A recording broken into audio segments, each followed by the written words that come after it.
Hey guys, welcome back to my channel. My name is Annabelle and I talk all things that you need to know in order to advance in your career in ABA.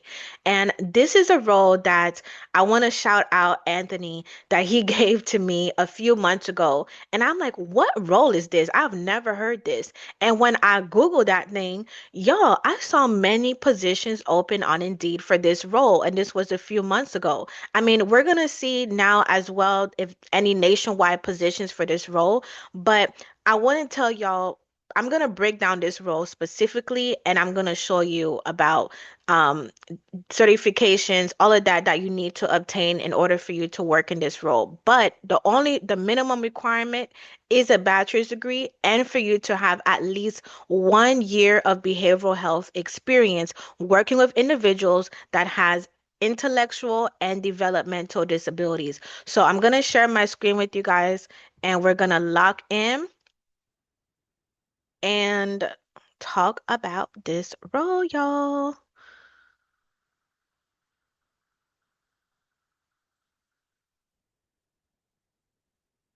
Okay, perfect. So y'all see my Google document. I have all of my stuff here, all of my content. I mean, months of content for y'all. But let's lock in. So what is a QIDP? So a QIDP stands for a qualified intellectual disability professional. It is not a single universal certification, but a professional designation and a certification offered by organizations like the National Association of Qualified Intellectual Disabilities Professional. All right, y'all. So it validates expertise in working with people with intellectual and developmental disabilities. It requires a combination of professional experience, at least 1 year, and meeting specific educational and training criteria, which can vary by state or organization. So I want to make that especially clear. That's why when I was looking for how to obtain a certification, like in general, I did not see any training courses but the NAQ.org. That's the one that provides it. And I will share I will share the website as well for them. But that's the only one. And then when I spoke to a former QIDP, she informed me that some companies will give you their own training course, but it's really just dependent on the company and you can obtain your own, but this course from the NAQ it costs $950. So I don't know if some of y'all want to invest in that much money for this course. But to me, you know, in my case, nah, for me, no.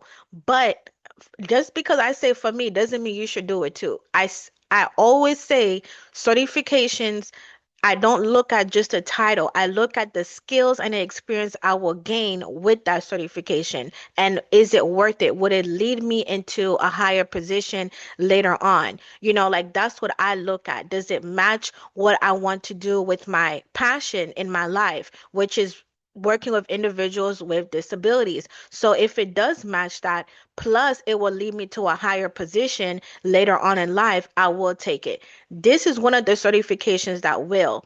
Now, the only reason for me I would say no is because with what I'm want to do right now, I don't need that certification. But if some of you guys want to get into case management or to a higher position, then I highly recommend you obtain this one. I highly recommend you invest in it because you will have skills and experience you did not have as an RBT. So let's look at what they do. So they coordinate and monitor a client's active treatment plan. They participate in individual support planning process. They ensure proper and accurate documentation.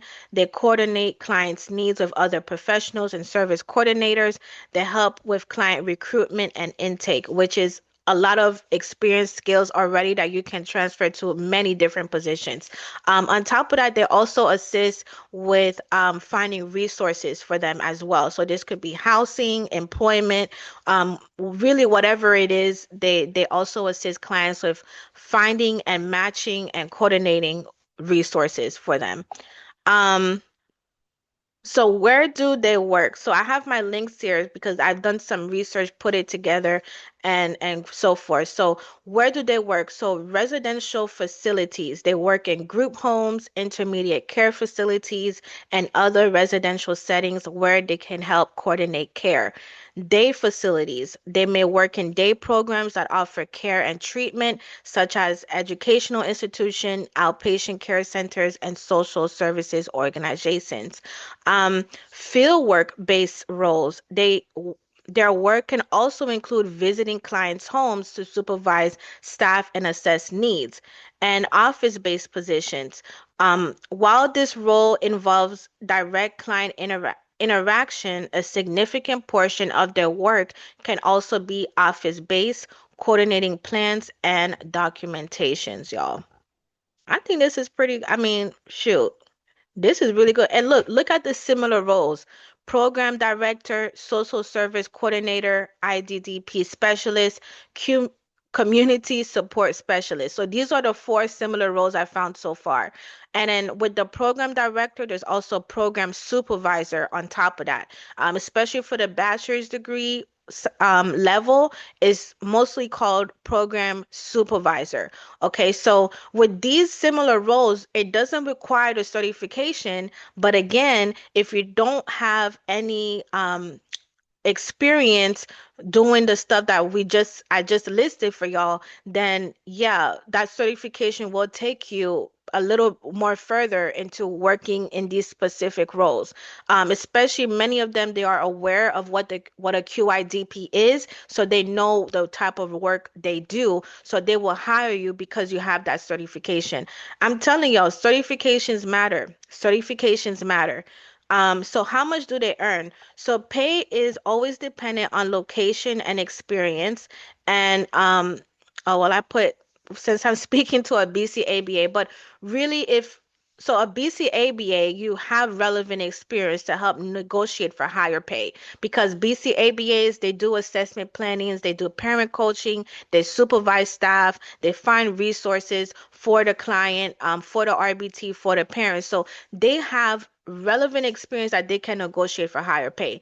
But if you don't have experience, you're lacking it, then you can negotiate somewhat with your RBT experience, but it won't be as much as someone who actually has that specific type of experience. Like, so you can negotiate, but it won't be that much. So the lowest earning state. Okay, so let's see this website here, y'all. So this is on ZipRecruiter. Okay, look. So the QIDP salary by state.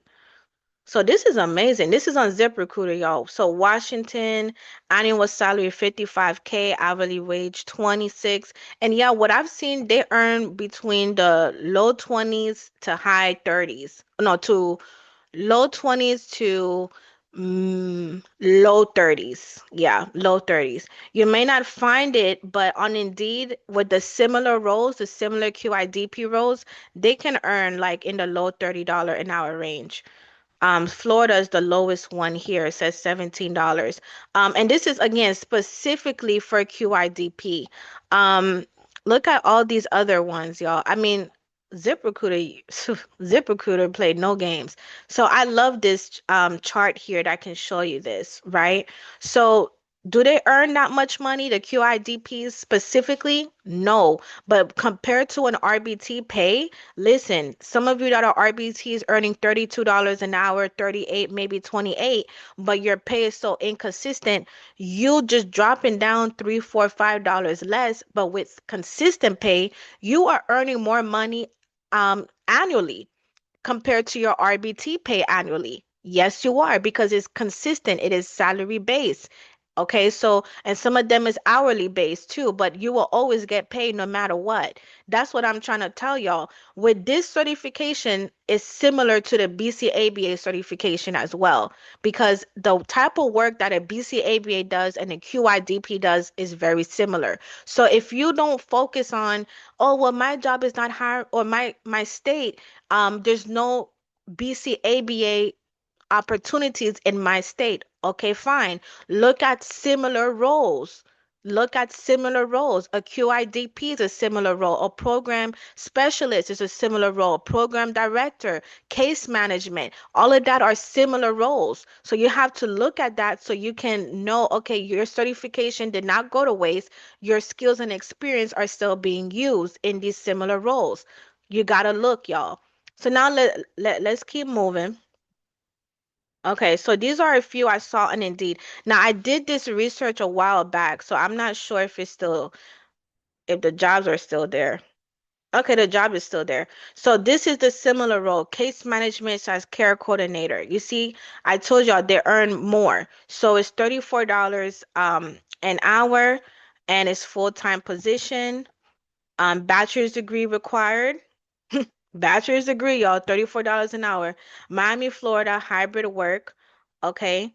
And this is the type of qualifications that they require, really experience. Effective communication skills, case management experience is required, long-term care experience is required, Microsoft bachelor's degree, and social work degree or related field. So all of that is, every company has their own type of qualifications of what they want, like what their perfect candidate will have. Okay. So with that QIDP certification, that will position you to have this type of position here as a case manager slash care coordinator. Okay. So it with that RBT certification though, you're lacking some of it. Like it's not when they say, let's see, when they say case management experience, they're also talking about writing out like assessment plans and all of that. It's not just implement, but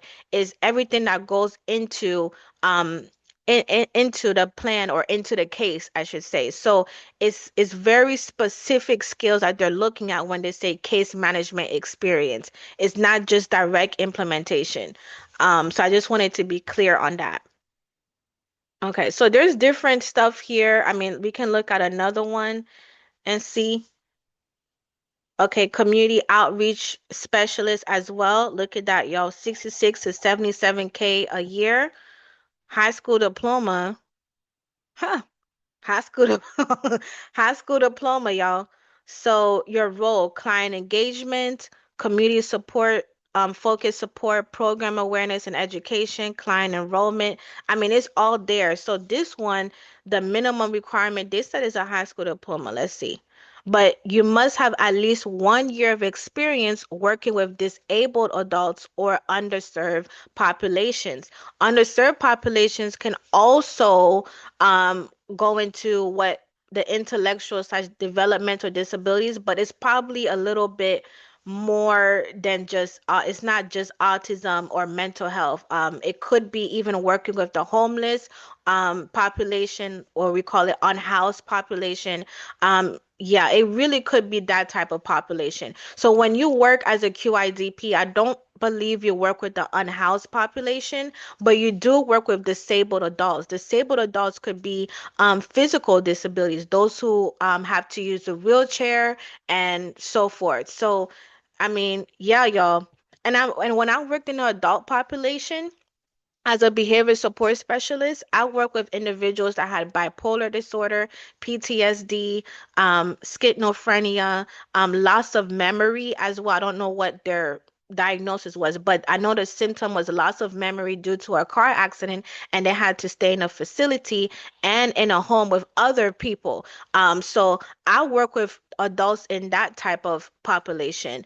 Never with the physical disabled adults, but with the mental health part, right? So, I don't know if they will count that as experience, but, you know, I have somewhat. I have somewhat. But that's why I say, y'all, every company is different. Even if you see certain titles and you're like, oh, I don't have, it's like, okay, every company has different qualifications that they require you to have to be a perfect candidate for them. So you just have to look at what they're looking for, okay? So let's see, skills and experience. So this is for BCABAs. RBTs is different, but if you're a BCABA and you're watching this, so your experience includes conducting functional behavior assessments, developing BIPs, identifying replacement behaviors, collecting and analyzing data to guide decisions. So you are more again in the building of the treatment planning, the developing, teaching, and implementing. So you have relevant experience that aligns with the QIDP. Also, direct support and client-centered care is implementing skill acquisition, y'all, programs, teaching adaptive living, social and communication skills, and monitoring progress and toward clients' goals. So RBTs also have that experience. Now they have this one, direct support and client-centered care. They have that experience that is similar to the QIDP, okay, which what you'll be doing. BCABA is working alongside with professionals, training staff on behavior programs and interventions, and communicating clinical findings and progress. So you have that experience as a BCABA. RBTs, you only have experience working alongside with professionals, training staff on behavioral plans and interventions. I know some of y'all may have acted unethical, and if you're a student analyst, I'm not talking to you. I'm talking to those who have an RBT certification and you're called a lead RBT and you're doing a behavior analyst work. That is not your job to be doing that. You're not even getting compensated as your supervisor is being compensated when they're doing that. This is not your job. Your job is to implement, and your job is to work alongside with them doing the implementation and helping them out with the behavior support plan verbally. You're not writing it out because you're not getting compensated by insurance to write out any treatment plans. So whatever $5 an hour more the company wants to offer you, they are downplaying your trust me, you're not getting paid that much. You're not. A BCBA or BCABA gets paid 40, BCABAs get paid 35 and up. And mostly I've seen is the 40 and up range, between 40 to $70 an hour. BCBAs get paid between 60 to 80, 90, $100 an hour. So if you're doing the same job as a behavior analyst and you're think, oh, I'm getting paid fairly, well, it's just $5 less or $20 less, but I'm still getting paid. No, you're not. You're not getting paid. And on top of that, this is not your scope of competence. Don't let these people use your own ethics codes against you because they don't want to hire the right professionals. I'm just saying. So next one. Okay, documentation and compliance. So BCABA's writing treatment plans, progress notes, and data reports, ensuring services meet the BACB ethical guidelines, maintaining Medicaid slash insurance required documentation. Okay, which is similar to what a QIDP does.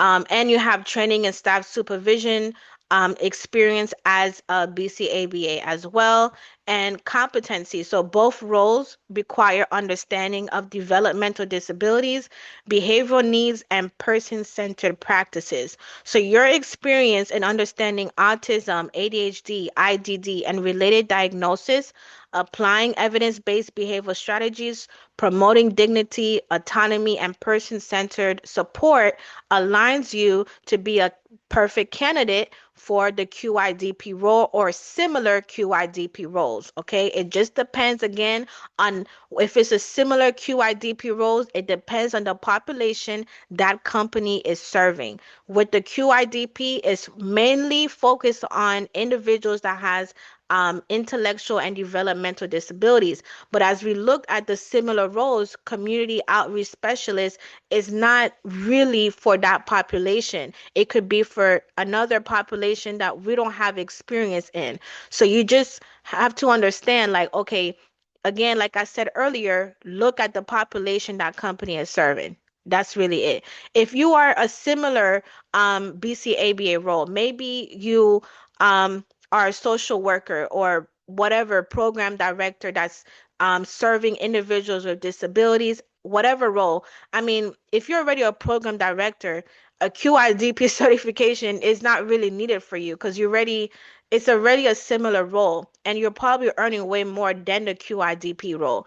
But anyone else that I probably don't know your job title that is similar to a BCABA, you can obtain this certification, or you don't have to, you can work similar roles. So I know I focus only on BCABA because that's the role that I'm very much educated on and aware of. But any other role that's in behavioral health, that has a bachelor's degree, you have relatable experience, go ahead and take that certification or transfer to other careers. You don't always have to get a master's degree. I'm not saying don't get one. I'm just saying you don't always have to have one, y'all. Okay. So I hope that this video really helped you guys, and I highly suggest that you share this video to someone that you know needs to update their life, upgrade their career, okay, that feels stuck, that has a bachelor's degree, all they provide is direct care, and they don't know what else they can do. They need, another career, but they cannot afford to go back to their master's. Tell them, hey, watch this video and invest in certifications. Get that QIDP certification, work a similar role of a QIDP, and just subscribe to Annabelle's channel because she gives real ABA career tips to help you upgrade your healthcare career. So I thank y'all so much for watching, and I'll see you guys on the next video.